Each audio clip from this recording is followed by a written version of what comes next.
Al cierre con Andrés Mompotes. Bienvenidos a un nuevo episodio de Al Cierre. Les habla Andrés Garibello desde la redacción del Tiempo y vamos a hablar de los temas más importantes de este 9 de julio del 2019. Por ejemplo, todo el análisis de lo que pasará con Santrich ya que no se presentó a la Corte Suprema de Justicia. También vamos a hablar por qué las dudas sobre las cifras del censo. Igualmente la curiosa historia de la mujer que se hizo pasar por policía y estafó a muchos uniformados, y vamos a ver qué va a pasar con Cabal y Farah en Wimbledon. Bienvenidos. La clave de las noticias. En la clave está el tema del día. La Corte Suprema de Justicia esta tarde ordenó la captura de Jesús Santrich. El exguerrillero se tenía que presentar hoy 9 de julio a la Corte Suprema de Justicia para rendir indagatoria sobre sus presuntos vínculos con narcotráfico. Y pues no se presentó, y esta tarde la Corte Suprema ordena su captura. Estamos con Sadir Buitrago, subeditor de la sección Justicia del Tiempo, y nos va a comentar exactamente qué va a pasar ahora con Jesús Santrich, cuáles son los procesos que siguen, Sadir. Hola Andrés, efectivamente, pues básicamente en la Corte tomó una decisión que había sido pedida esta mañana por la Procuraduría General y por el Gobierno Nacional, que no es parte del proceso, pero que igual lo había pedido, y era que se emitiera una orden de captura efectivamente contra Santrich. Esto porque, como usted lo mencionaba, no apareció básicamente la indagatoria. Solamente los abogados. Prevista para este día. Aparecieron los abogados y dijeron que no tenían ni idea de dónde se encontraba, que no tenían ninguna comunicación con él. La Corte ha durado todo el día en sesión y finalmente hace pocos minutos ha tomado la decisión de efectivamente emitir una orden de captura e inmediatamente notificar al CTI y la Fiscalía, a la DIJÍN de la Policía, que regularmente es la que hace este tipo de capturas, para que inmediatamente empiecen su búsqueda, rastreo, ubicación, para ponerlo a disposición de la Corte. Con esta decisión podrían inclusive poder también solicitar a Interpol una circular roja con la cual Santrich podría ser capturado en los países que hacen parte de la Policía Internacional. Pero en su decisión, que fue notificada a través de apenas unos párrafos, la Corte sí toma distancia de lo que inicialmente había hecho la Corte, porque hay que recordar, Andrés, que fue este tribunal quien lo dejó en libertad. Claro. Quien en su momento consideró que Santrich era aforado, es decir, era competencia de la Corte, ordenó que lo liberaran y se llevó el caso para allá. Ellos dicen en su breve comunicado que aunque en un primer momento Santrich había comparecido voluntariamente a todas las diligencias y que por eso le habían dado la garantía de la libertad, en este caso no sucedió así. No volvió a presentarse y en ese sentido la Corte reversa esa decisión que había tomado el mismo tribunal y ordena su detención inmediata. Tendrá que capturarlo para llevarlo a indagatoria ante la Corte. Si no aparece nunca, seguirá el proceso penal en su contra.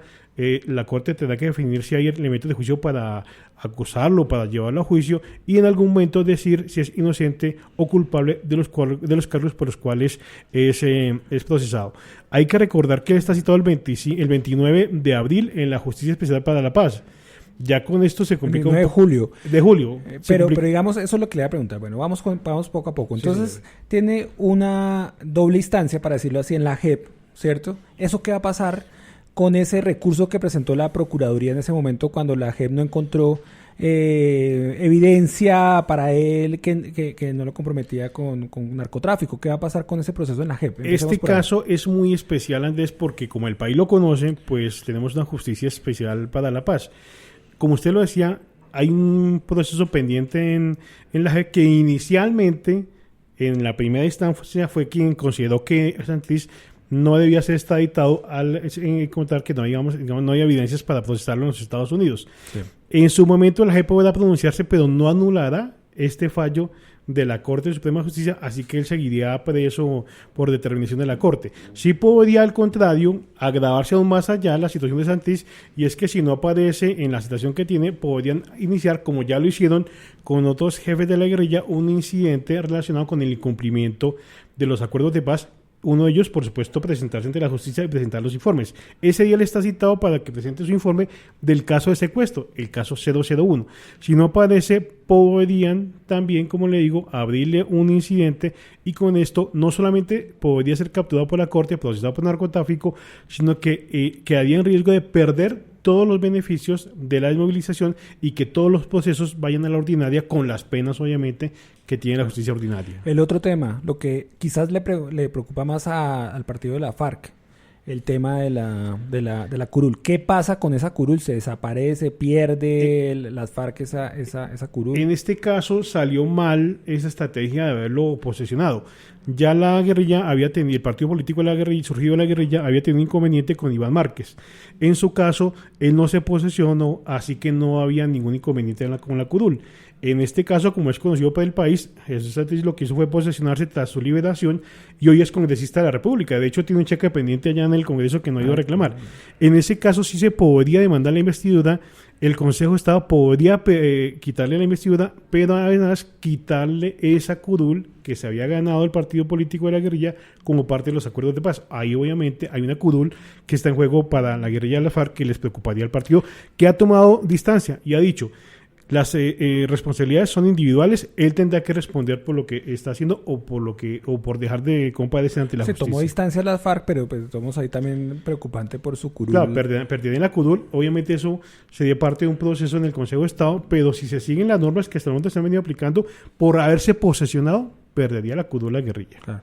Bueno, el tercer punto, vamos a hablar de qué pasará si está en Venezuela, es decir, porque hay indicios de que como lo dijo el jefe de la Unidad Nacional de Protección, al parecer él dio a entender esa entrevista con María Isabel, que salió publicada en El Tiempo el lunes, que podría estar en Venezuela, no lo descarta, y estaría con Iván Márquez allí en Venezuela, que hay un chileno que lo ayudó a escapar, el domingo pasado, 29 de junio.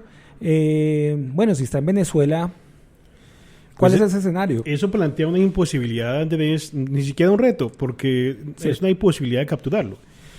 Venezuela hace parte de Interpol, digamos que ha firmado los protocolos y ha ratificado este acuerdo de la Policía Internacional, pero uno no vería, como no lo ha visto en el transcurso de la historia, que haya capturado a un guerrillero de la FARC. El gobierno colombiano y las fuerzas militares han sido claras en señalar que la cúpula del ELN se mueve fácilmente entre Cuba y Venezuela. Ninguno ha sido capturado, así que uno, más que un reto, ve una imposibilidad. Si Santrich está en Venezuela, si como algunas fuentes lo dicen está en Cuba, pues básicamente la posibilidad de capturarlo es ninguna. Y digamos que avanzaría el proceso en la corte sin él, pues porque no habría de otra, a menos que hubiera un cambio, por ejemplo, en Venezuela, un cambio, digo yo, de gobierno, de estilo, que empezara a respetar este tipo de acuerdos y que empezara a colaborar con la justicia colombiana. Pero como están las cosas, como digo, no es un reto, es una imposibilidad tener a Santrich capturado. ¿Sabes? La última pregunta. ¿Costo político de la Corte Suprema de hacer ese reversazo? Porque ahora le están cobrando, ahora le van a cobrar a la Corte. ¿Para qué entonces lo dejó libre en ese momento y no previó que Santrich iba a desaparecer en cualquier momento? Pues anticipando la polémica, Andrés, seguramente la Corte lo mete en el comunicado, y es que dicen que Santrich hasta este momento había acudido a las instancias judiciales, se había presentado a la JEP, fue al Congreso, digamos que se mostraba públicamente, tenía un esquema de seguridad legal establecido por el Estado colombiano, y la Corte dice que en su momento esa era la excepción, que eso cambió, y que al cambiar, pues también toca cambiar la posición de la justicia frente a él. Eso, Andrés, le va a generar políticamente seguramente muchos dolores de cabeza a la Corte, porque eso le da pie a los opositores, como mucho daño le ha hecho el proceso de paz esta situación de Santrich, porque se ha prestado para que se hagan todo tipo de señalamientos y de acusaciones. Obviamente la Corte, digamos que uno confía y ve que actúa en derecho y en el marco de la ley, pero eso seguramente le va a generar muchos dolores de cabeza, y en el interior deben estar hablando, hombre, aquí uno lo dejamos libre y aquí nos tocó a otros reversar la decisión. Pero digamos que eso era parte del debate político más que judicial, que tiene que ver con los jueces que digamos que no entran en ese tipo de situaciones políticas. Bueno, Zair, muchas gracias. Seguiremos pendientes qué va a pasar con este caso, si va a haber de pronto la circular roja de Interpol, etcétera. Todo por eltiempo.com. La cifra del día. Hoy podemos hablar de las cifras. Algunos departamentos no se sienten identificados con los resultados del censo que esta semana o en los últimos días ha presentado la entidad DANE. Entonces, por ejemplo, Antioquia dicen que fueron censados 5.974.788 habitantes, mientras que en los registros del sistema de salud hay 6.159.972. El fin de semana, la gobernadora del Valle manifestó que no está de acuerdo con con el número de habitantes que tiene ese departamento que informó el DANE. Entonces ha generado toda una polémica o una discusión de cifras que hoy resolvió el DANE. Estamos con Mauricio Galindo, editor de Económicas, que nos va a explicar un poco qué fue lo que dijo el DANE y cómo zanjó esta polémica. Mauricio. Sí, el DANE explicó que los datos que se han publicado son el conteo de personas, que es distinto a la población total. ¿Por qué es distinto? Porque el DANE hizo un censo en el que muchas personas hicieron y llenaron el formulario por internet, sí, y otras esperaron a que los visitaran en su residencia, en su lugar de habitación, pero siempre en los censos es normal que haya lo que ellos llaman omisiones, es decir, personas a las que les golpean 1, 2, 3 veces y nunca las encuentran por diferentes razones. Por ejemplo, en octubre del año pasado supimos, cuando se presentaron los datos preliminares, que había lugares en el valle en donde los censistas los sacaban de barrios enteros, los amenazaban y tenían que salir corriendo y no podían hacer su trabajo. Claro. Ese tipo de omisiones hace que la población contada tenga que ser sometida a un ajuste. Lo que tenemos por departamentos es, sí, la población contada. Ya tenemos una estimación de la población total nacional, que es 48.300.000 más o menos. Sí. Ese ya está ajustado, el dato nacional. Pero los datos de municipios y departamentos todavía falta que sean ajustados, y esos datos ajustados de población total se van a conocer en septiembre. Por eso algunos departamentos como Antioquia o como Valle aparecen con una población contada que es inferior a la cantidad de personas, claro, que están afiliadas a salud. Esa es una de las razones. Para entender un poco, es que le cuenten menos pobladores o habitantes a un departamento o a un municipio. ¿Cuál es el efecto? ¿Que hay menos recursos? ¿Cuál es el efecto? ¿Por qué ahora salen los gobernadores a protestar sobre esas cifras? Digamos que estábamos acostumbrados en censos anteriores a que en ciertos municipios que son retirados y pequeños era común ver que la población disminuía. Eso seguramente sigue pasando. No sabemos, porque todavía está pendiente el ajuste de las poblaciones, si efectivamente en una gran ciudad como Cali la población se redujo. Sin embargo, uno debería estar preparado a que ese tipo de cosas pasen, que hay fenómenos de migración o fenómenos económicos que hacen que ciertos lugares tengan menos gente porque las condiciones se van volviendo más difíciles. Entonces, para saber exactamente qué pasó en departamentos y ciudades, seguramente vamos a tener que esperar hasta septiembre, cuando estén los datos ajustados, porque efectivamente si se llega a la conclusión de que hay menos personas que atender, sí, seguramente eso tiene efecto en la repartición de los recursos. Pero hay otra razón de ser de las posibles diferencias con afiliados a salud. Entonces, por ejemplo, en Bogotá hay mucha gente que probablemente vive en Soacha. Luego en el censo aparecen contados en Soacha, claro, o en otros municipios cercanos a Bogotá, pero que se afilian y se registran en el sistema de salud en Bogotá. Y eso puede pasar con otras ciudades, sí, que están, las personas no se afilian o se registran en salud en el municipio donde duermen o donde viven, sino en la ciudad intermedia o grande más cercana, en donde consideran que tienen mejores servicios. Eso también puede ser una de las razones por la que hay diferencias, que fueron las que se publicaron hoy en El Tiempo. Claro. Bueno, Mauricio, pues estaremos esperando en septiembre a ver qué ajustes hacen en los municipios y departamentos para ver qué dicen los gobernadores, si eso si son los mismos o son cercanos los datos que ellos tienen en sus registros. Muchas gracias, Mauricio, por su explicación. Bueno, muchas gracias. Petro y Fajardo definitivamente no se pueden ni ver. ¿Qué fue lo que pasó el fin de semana? ¿Por qué están otra vez agarrados Petro y Fajardo? Si quieres saber más, escucha nuestro podcast Sin pelos en la lengua, la política a calzón quitao. Lo más leído en eltiempo.com. En lo más leído está una historia que ocurrió en Cali.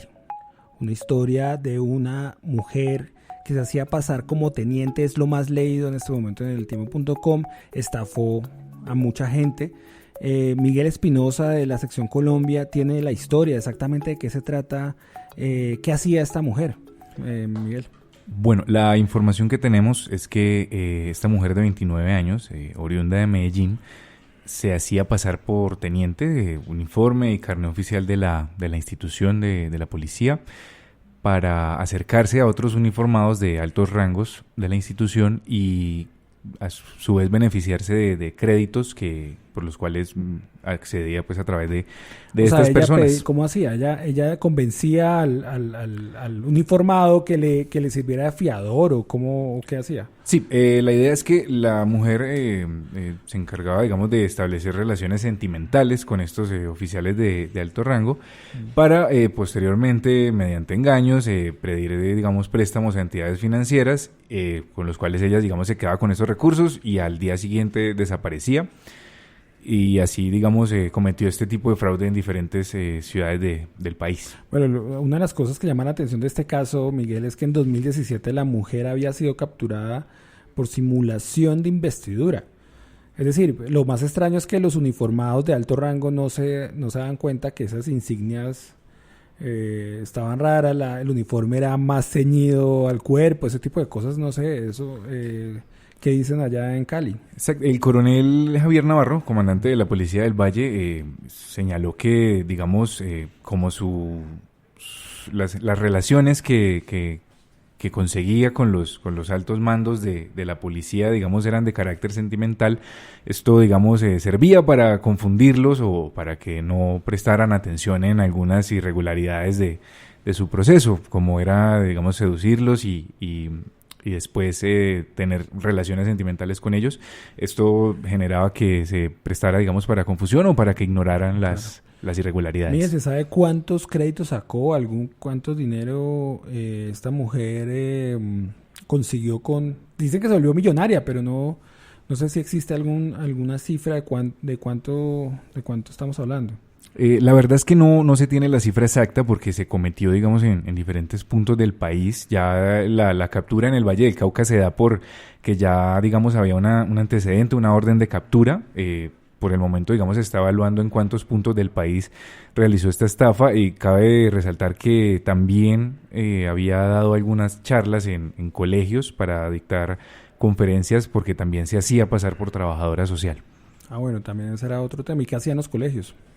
Principalmente son charlas de prevención de uso de drogas y manejo de redes sociales. Esa era como la labor que hacía al interior de las instituciones educativas. Bueno, Miguel, muchas gracias. Pues vamos a ir el paso a esta curiosa historia que también un poco es escandalosa para la policía también de cómo se infiltra una mujer estafadora en las filas de la policía. Muchas gracias. Gracias.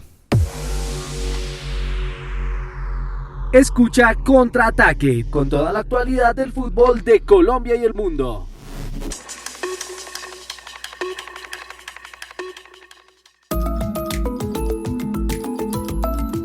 Lo que viene para su información.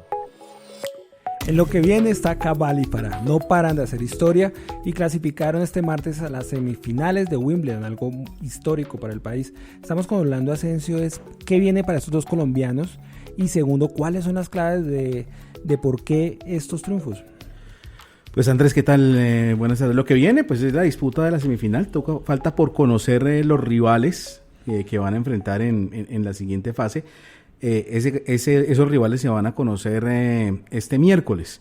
Van a salir del duelo entre la pareja conformada por John Pierce y Henry Continent contra Michael Venus y Raven Klaasen. Ese partido se va a disputar este miércoles, no antes de las 5:40 de la mañana. Es decir, cuando la gente amanezca este miércoles, ya sabremos el rival. Es muy posible que ya se sepa cuáles son los rivales. El partido sería el próximo jueves. Las claves, sí. Pues primero la experiencia que tienen. Son una de las 10 mejores parejas de dobles del mundo. Tuvieron en este partido específico que ganaron en cuartos de final contra Jean-Julien Royer y Oria Tecó,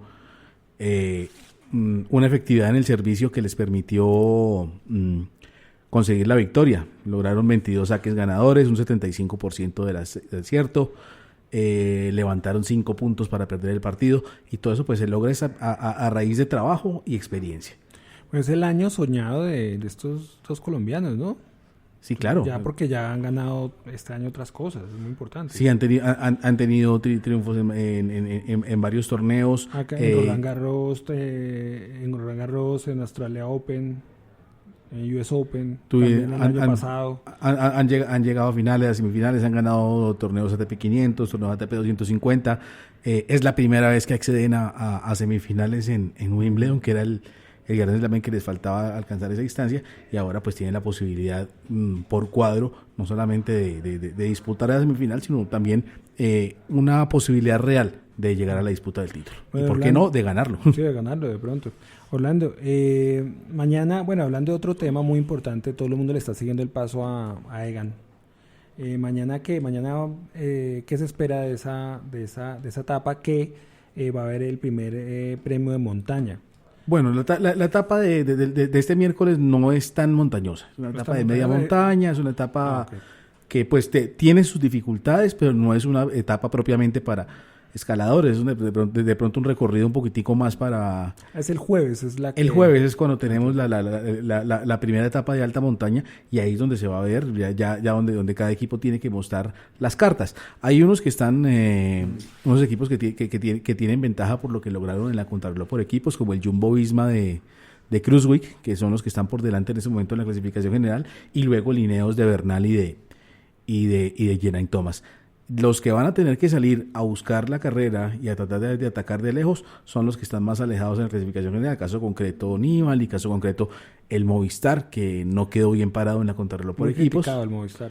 Muy criticado por lo sucedido. Eusebio Unzúe, el director deportivo del Movistar, dijo que el tiempo perdido en la contrarreloj por equipos, que finalmente la etapa que en este momento tiene así configurada la clasificación general, dice que el tiempo está dentro de lo que esperaban perder. Lo que no esperaban era terminar tan abajo en la clasificación de la etapa, no alcanzar a estar ni siquiera entre los 10 primeros de esa clasificación de la contrarreloj por equipos, pues hace que Movistar no quede bien parado de cara a la clasificación general, más allá de que el tiempo perdido para ellos no haya sido mucho. En realidad, perder un minuto con Jumbo Visma y 40 y pico de segundos con Lineos no es un buen balance. Bueno, Orlando, dos temas muy importantes que mañana puedes ir desde muy temprano en deportes, en la sección deportes del tiempo. Tema Cava de Alfara, cuáles son sus contrincantes en semifinales, y obviamente seguir el paso a Tour de Francia de nuestros colombianos. Por supuesto, la posibilidad, como le digo, de tener un finalista y por qué no un campeón de Grand Slam para Colombia está latente y está de pronto más cerca de lo que todos esperamos. Y el Tour, pues yo creo que mañana no va a ser tan tranquila la etapa, aunque es una etapa de media montaña. Yo creo que algún ataque se va a presentar, veremos qué dicta la carretera, como dice la gente del ciclismo. Bueno, muchas gracias, Orlando, por su análisis. Y hasta aquí un nuevo episodio de Al Cierre. Los esperamos mañana con más información y más análisis. Muchas gracias.